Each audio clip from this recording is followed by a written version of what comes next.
Hello everyone, welcome back to the channel.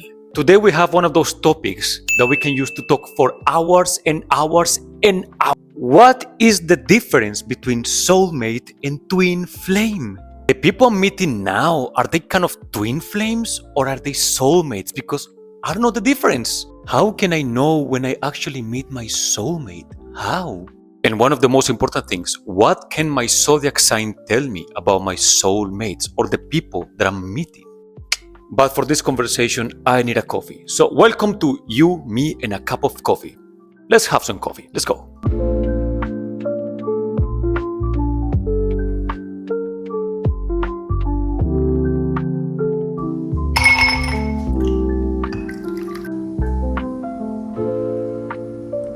Oh yes, look at this. My dears, let's dive into the topic. Twin flame, soulmate. There is no need to overcomplicate these two concepts.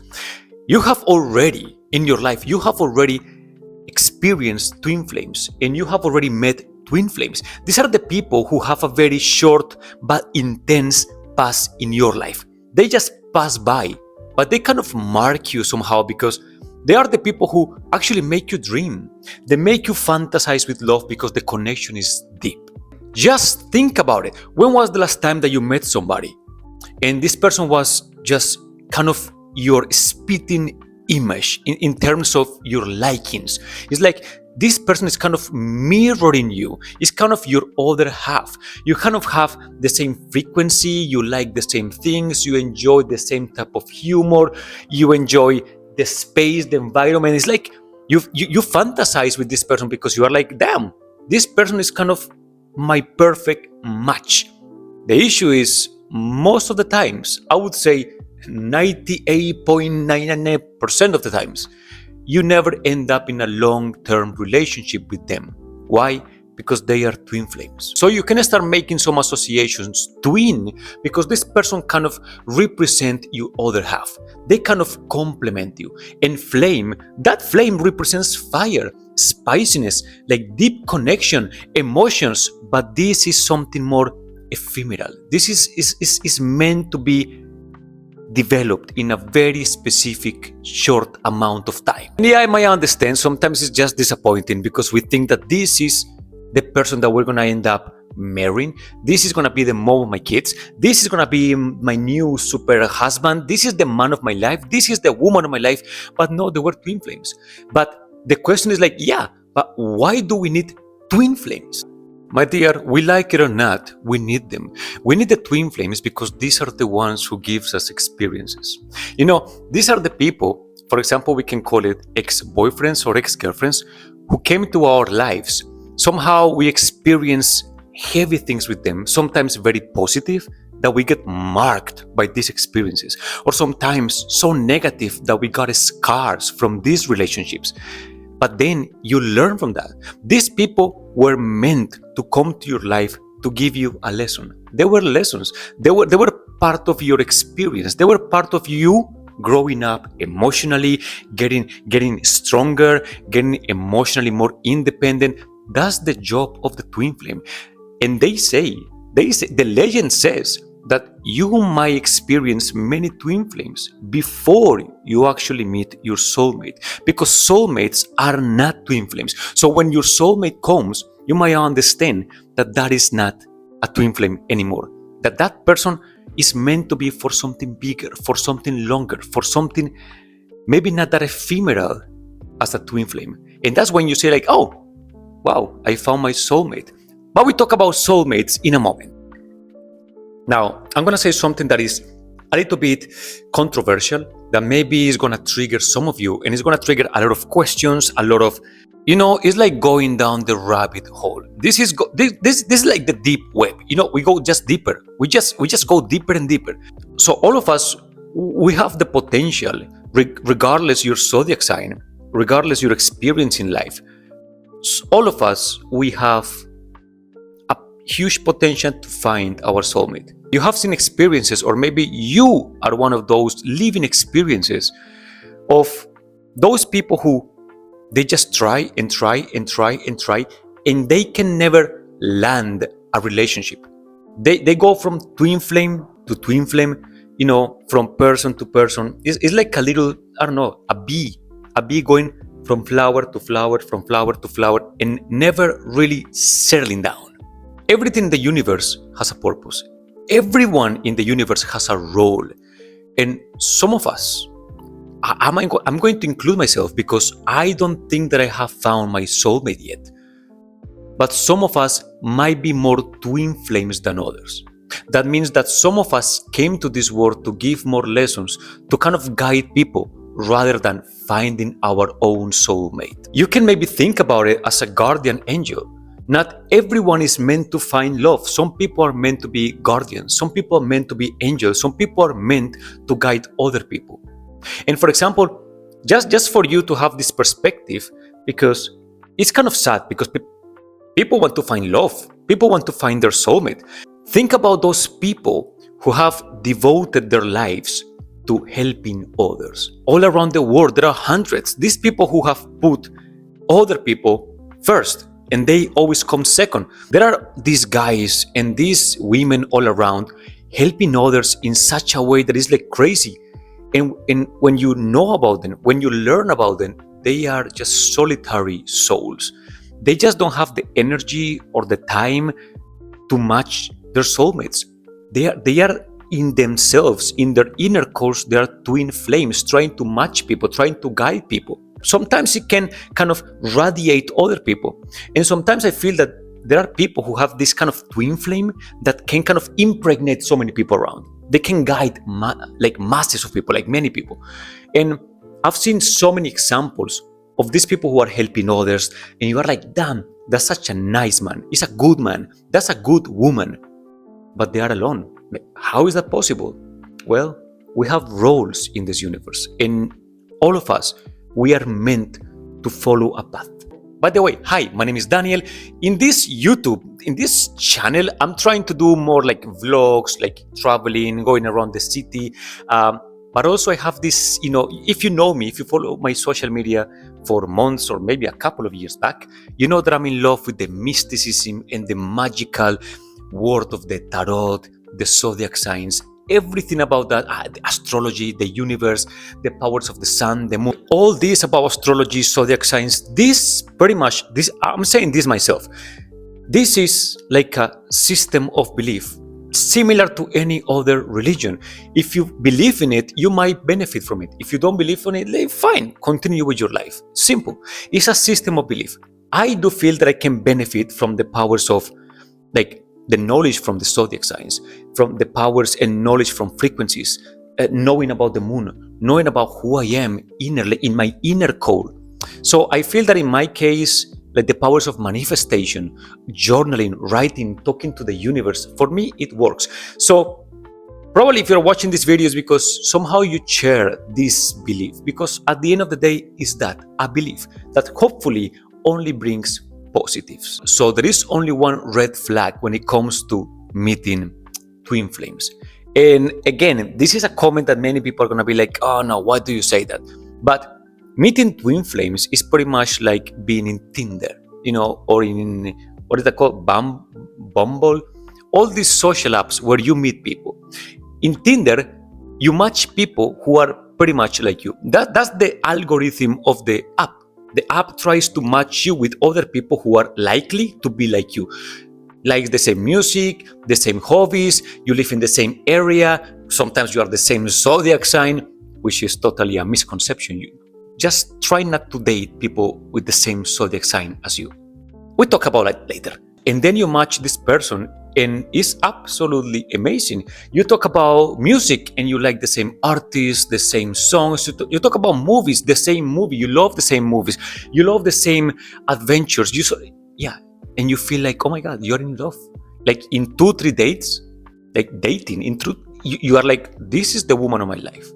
And then things go to the climax and then everything disappears. Because this person was not meant to be your soulmate. This person was not meant to be the person who's going to stay with you forever. This person was meant to meet you, share energy. Both of you discharged energy on each other. And then that's it. That is it. Hopefully, it lasts longer so that you can somehow retribute to each other in a bigger way, that you can learn from each other. That we are not talking just about one night stands, but maybe it's something a little bit more meaningful, but still it's not something long term. This is a twin flame that you feel like this is just the person I need here and now. And this is way different from meeting your soulmate. Your soulmate is not necessarily that person that you are like, wow, we are absolutely the same. We like the same things. We like the same music. We like the same movies. We like to eat the same food. We like to go to the same places. Sometimes it's like, how is it possible that we are so different? And well, that is actually the point. The point is that you should not be the same. You should not be the same. You should be different because you are like a puzzle. I have a puzzle and I'm trying to find somebody who is different to every other piece I have so that person complements me completely. We just match, and you cannot match with somebody that is the same as you, completely the same as you. Imagine this is the way I kind of rationalize, the way I think about it. Imagine having a conversation with somebody who thinks the same I think, having a conversation with somebody who likes exactly the same I like, so she knows exactly the same I know. So there is no value in that conversation long term. Maybe the first night we can talk about, oh, we both like, I don't know, Nirvana. Fine, super, cool. What song do you like? I like this song. What about you? Oh, me too. Fine. But next day, so what do you like? This, what do you like? The same. There is a potential to go into monotony. So that's just not possible. We need somebody who is thinking differently to us, because that way we're going to resolve together like situations from different points of view, because we don't think the same. And that's what makes a long-term relationship. That is the soulmate, a person who is kind of going against you, but when you come together, you are a team because you work together towards a bigger goal. And this can explain so many things. Think about cheating. I guess you have seen anywhere. Actually, probably you know this. I guess you've seen this video, right? The CEO and one of the employees from the same company going to a concert of Coldplay, and then the camera, I don't know if it was accidentally, but the camera spot them and they try to cover. Why? Because that man is with that woman, but that woman is not the wife of that man, and that man is not the husband of that woman. They are both cheating. And funny thing, I've seen, again, I don't know if this is real, but I've seen a couple of pictures like online. Online there are so many good detectives. Good for you. There are a couple of pictures of the wife of the guy, and it's like, I'm sorry, I don't want to diss this lady, but the wife of the man, wow, she's absolutely gorgeous. She's like, I'm like, how can you cheat on that woman with this one? I'm sorry about the comment, but like, how can you cheat on that gorgeous, beautiful, loving family woman? And following the same analogy between twin flames and Tinder, you might find one after the other. I think it's not hard to find, because if you do anything you like, for example, let's talk about hobbies. If you go to the gym, you might find, as a man, you might find girls in the gym. You already have something in common. The gym, fitness, sporty, life, I don't know. You might find that person, and if it's not this one, might be another one. If you like to go drink sometimes, Friday evenings, and then you find a girl at the bar, maybe she's going through the same situation that she likes to go for a drink after work. Then you have something in common. If you go to a library, if you go to a cafe, if you go to a cinema, if you go anywhere. So finding twin flames is something that is not hard. It's not difficult. In circumstances of life, you might find another one. But the soulmate gives is a gap that's gone. You feel an empty space when that person is gone. That's why you feel brokenhearted. That's when you feel like, damn, I destroyed something bigger, because this was not something like momentary. This was not something temporary. This was something that it was supposed to be like long term, bigger for my life. And now it's not there anymore. So the empty space is there. You feel that in your stomach, the empty space. That's something that only soulmates can do. And now, what about the zodiac sign? What about it? Well, the issue is that knowing about your zodiac sign is basically knowing yourself from the inside out. Simple as that. And when you know about yourself, you are more likely to identify what's gonna be for you long term and what's gonna be for you short term. I'm gonna give an example. I'm an Aquarius, January Aquarius, the best. And even though I don't flow with the absolute stereotypes of the zodiac signs, for example, in my case, the Aquarius are the lonely ones, only solitude, that they are somehow too much into their minds, they are wise, that they like to debate. That is true. But there is something that I think about your personality in the zodiac sign. And I think the body, our bodies and our souls are divided in two. One thing is the alignment of the universe the day you were born. So basically, your star sign, your zodiac sign, right? So I was born in January the 20th. And on January the 20th, there was a specific layout in the universe. And that layout in the universe is going to give me some characteristics. It's going to give me some traits. However, there is another side of my life that I develop myself based on my experience. And the experience is directly attached to the individual. So me. So there is half of me that is Aquarius. And somehow I might resemble other Aquarius. You know, we Aquarians, we might have some things that we can have in common, right? But there is another side that is my experience. And my experience is something personal and unique. Nothing that I have done in my life, my own experience is not similar to anybody else. It's just mine. So this is to explain, like when people say like, oh, so if you put all Tauruses in a room, are they all gonna look the same? If you put all the Scorpios in a room, so they're gonna be with the same hairstyle. If you put all the Sagittarius in a room, they all are going to, I don't know, talk the same way. No, that's silly to think about. If you put some Aquariuses in a room, yeah, there are some things that you might feel like, yeah, there is certain vibration here. There is certain vibe. I can see that these people, there are a couple of things they have in common, even though the commonalities might be opposite. Let me give an example, even though, you see, I start going from topic to topic. Example, Leos that are more July and Leos that are more August. Right? So this is more yin and yang. Some of them, they have yin energy. Some of them have yang energy. So we know, like the general stereotype about Leo is that Leo is egocentric. Of course, the only zodiac sign that is ruled by the sun. So they are the center. They want the attention. They want the looks. But not all Leos want the same attention or in the same way. Example, some Leos, usually the ones who are more tendency to the July Leos, they are more yin energy, more positive energy, which means they are like, look at me, hey, I want to shine, I'm a star, look at me, I want you to acknowledge my presence. I want you to know that I'm here. I want you to acknowledge my presence here in front of you. Now I'm in the room, hello. However, the Leos, the late Leos, they also try to attract energy, but more in the victim side. So they might have had a more negative, let's say, experience in life.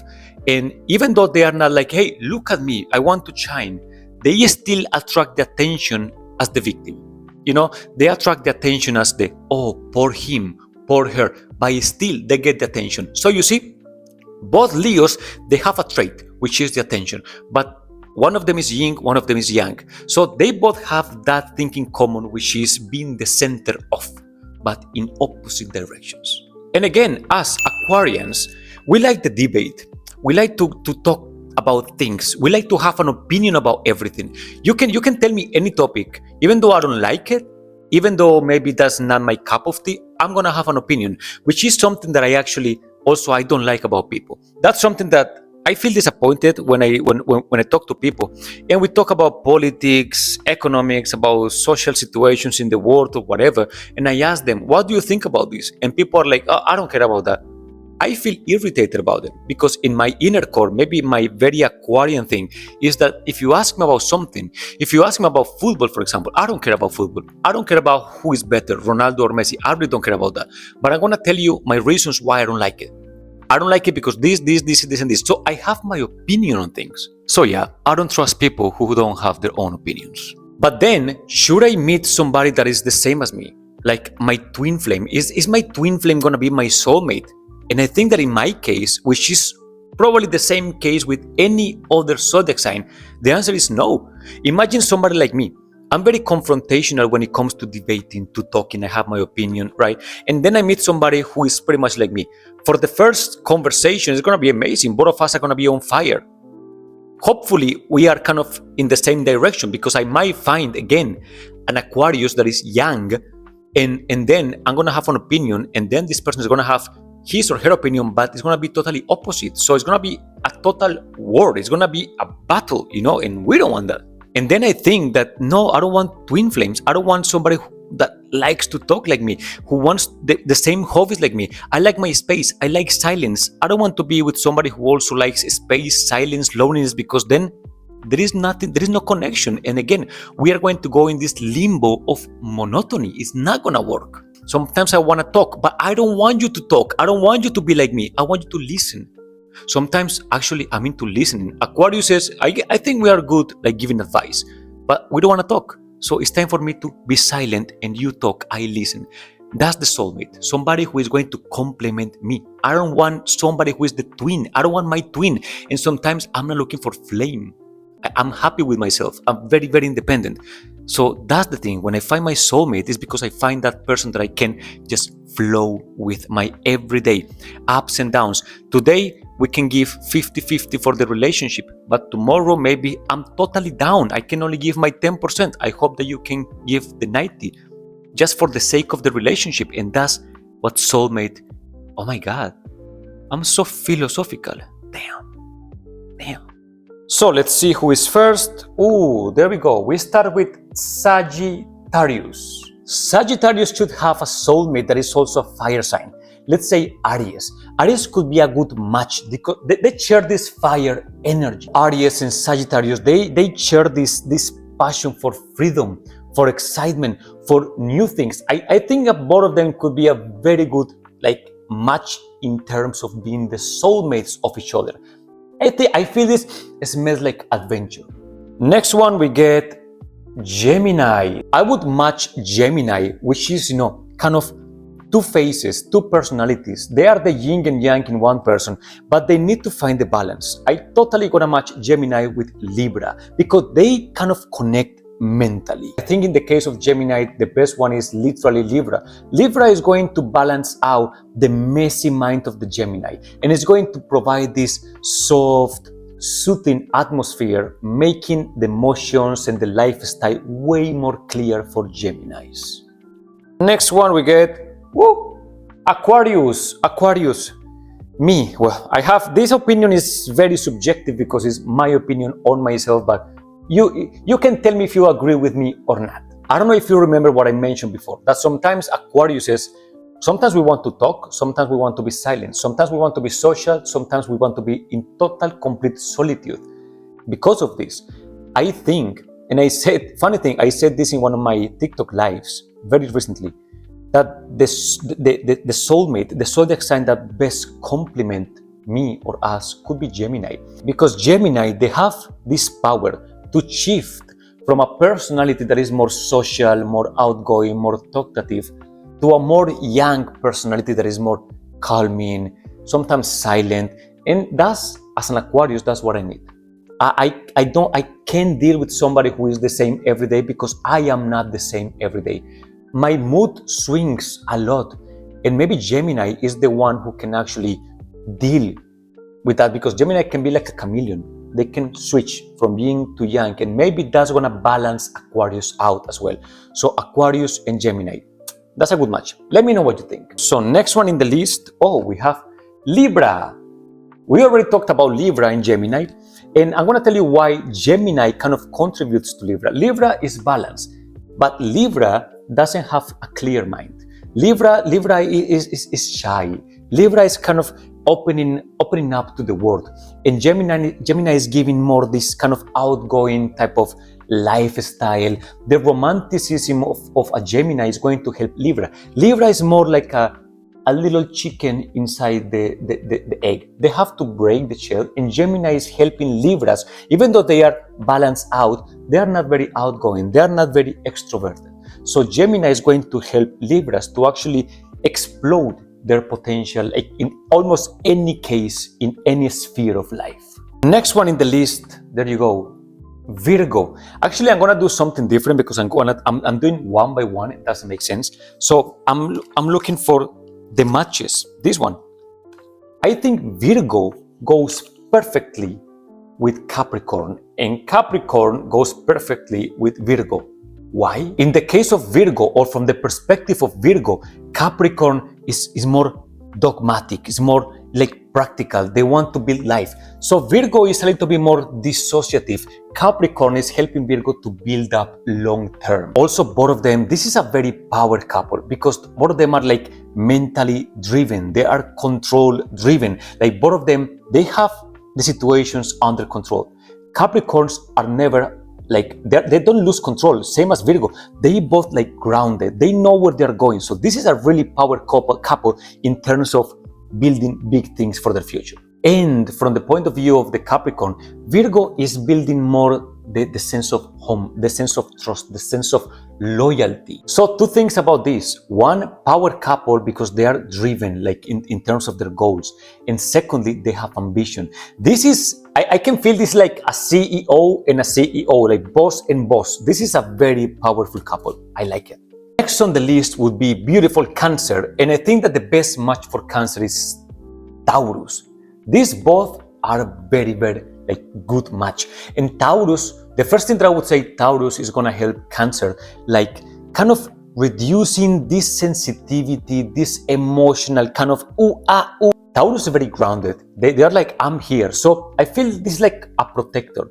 This is somehow, from the point of view of Cancer, Taurus is helping Cancer protecting their emotions so that they don't get broken. Taurus brings stability to the relationship, and Cancer brings like emotional depth. Like both of them, this is like the shell, it's like the house. This is a good analogy. Both of them, Taurus is the house, the house, and Cancer is the home. Ooh, do you understand that? House and home, both of them together. That's a good one. This one is a hard one. Scorpio, the soulmate of Scorpio. I thought about this for some time, and I think I have my opinion. I have my answer. The best soulmate for Scorpio, in my opinion, would be Pisces. Why? I guess you might remember that both of them, Scorpio and Pisces, they are water signs. And Pisces is the dreamy one, sensitive. Pisces is dreamy, futuristic, romantic. Scorpio is deep, dark waters. But then, when they are combined, this is the whole ocean in oneself. Pisces gives Scorpio like intention in the relationship, emotions. Pisces brings the soul to the relationship. Scorpio, deep waters, not that sensitive. Nothing can break a Scorpio. They can protect Pisces, and they can make Pisces somehow like, they create this glass protecting Pisces and making it stronger. Pisces brings emotional like love, sensitivity to the contest, being aware of the contest. But Scorpio brings the power of the spiritual living, the intuition, the magnetism of the universe. This is such a, I feel this is such a complex, but both of them, one of them expose themselves, the other one is protecting. Both of them, they heal each other. I think this is, and it's cool to say that in between the water, dreamy water, deep water, so both of them create a universe among themselves. It's interesting, very interesting. Leo also was not that easy to get a soulmate because Leo is so egocentric. So like, who can deal with Leo? And then I was thinking like, it cannot be a zodiac sign that is very sensitive. It cannot be a zodiac sign that is too much in their minds. It cannot be a zodiac sign that is too much social because they're going to clash. Like, who is going to be the center of the universe? Who is going to be the center of the attention? It cannot be with a zodiac sign that is too shy because Leos want to excel. Like, who is adventurous? Who is outgoing? Who is ready for taking risk? There is only one answer. Sagittarius. Both of them, I feel that they inspire each other. Leo likes the attention, but Sagittarius makes it fun. So I can imagine a party and both of them being the hostess, like Leo being the center with the microphone, like talking to people. Sagittarius is the social, going from table to table, talking, and they don't clash. They don't clash because they are not fighting over who has the attention. Both of them contribute to the party. Both of them contribute to the show. That's cool. Good energy. Finally, I have Aries. Aries, like Aries being, Marte, being war, being so they cannot apologize. They are always like confrontational, somehow violent, explosive. Who can deal with that? We need a zodiac sign that in this case is also powerful enough to understand that this one has power, but if they control it, they can benefit from it. And literally, this would be Leo. Aries and Leo, because both of them are like fiery, passionate, they like adventure. The most important thing, Leo can keep up with the pace of Aries. That's not a problem for the Leo, not a problem. And actually it adds up with warmth and joy and love. And even though some of the cases are reciprocal, even though Aries is not the soulmate of Leo, in the case they are together, Aries is going to feel like a protector. That can be the only downside that it can be, is that this can turn a little bit into jealousy, not about Leo, but other people being attracted to Leo. So Aries is going to be like they're like a wall. But I feel that both of them can be a very good team in terms of growing together as soulmates. This looks like long term. Like this feels like, have you seen those couples when they're walking, I don't know, the streets of New York or Milan, that they both look strong, like very confident woman, very confident man, that they don't even have to hold hands, they don't have to kiss each other in public, but they are together, and you cannot break that relationship. They are attached to each other, and it's like somehow scary and intimidating to kind of interrupt their circle, because you feel like that man and that woman, woof, I don't want to get close to them. They look fearless, like powerful, like that is Leo and Aries. My dears, thank you so much for watching. I think it was very, very interesting to talk about these things, and I just wanted to vent out. I wanted to talk to people. Who people? You are my people. Please let me know in the comments, what do you think about twin flames and soulmates? What do you have right now? Are you experiencing some relationship with a soulmate, a twin flame? What do you think about it? Do you have an experience? Just share with me. Write your comment. I'm going to read you. Thank you. My dears, do not forget to subscribe, to like, to comment. That's gonna help me a lot. And nothing, we keep in touch. I'm gonna be uploading some traveling videos, because next week I'm gonna go to South America. I'm gonna go to very, very exotic places, and hopefully I'm gonna be able to show you. Please subscribe and go check my TikTok. Many videos that probably you're gonna like if you like astrology, zodiac signs. Yeah. Just go and check it out. Go check it out. Merakium.merakium. That's my nickname in everywhere. Instagram, TikTok, YouTube, everywhere. This was everything for another episode of You, Me, and a Cup of Coffee. Bye-bye.